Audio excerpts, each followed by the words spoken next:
Hi hello வணக்கம். நான் உங்கள் சம்பத் பேசுகிறேன் from Sivakami spoken English YouTube channel. இன்றைக்கி நான் உங்களுக்கு ஒன்று சொல்லட்டுமா?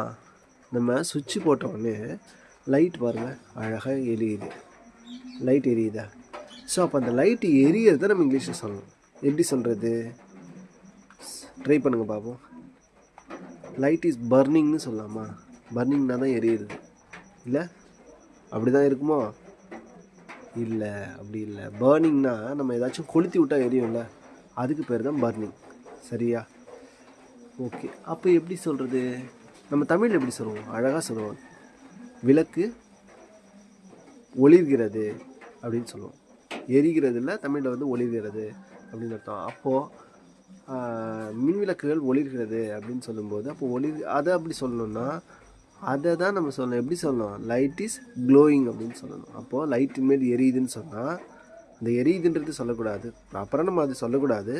பட் அங்கே லைட் வந்து ஒளிர்கிறது, அதாவது மின் விளக்குகள் ஒளிர்கின்றன அப்படின்னு சொல்லணும், இல்லை ஒளிர்கிறதுன்னு சொல்லணும். அப்படியே அதை நம்ம இங்கிலீஷில் கன்வெர்ட் பண்ணோன்னா லைட் இஸ் க்ளோயிங். அப்போ லைட் எரியுது அப்படின்னு நமக்கு பேச்சு மொழியில் பயன்படுத்துறதுக்கு சரியான வார்த்தை என்ன? Light is glowing. க்ளோயிங்னா ஒளிர்கிறது அப்படின்னு அர்த்தம். ஓகேவா?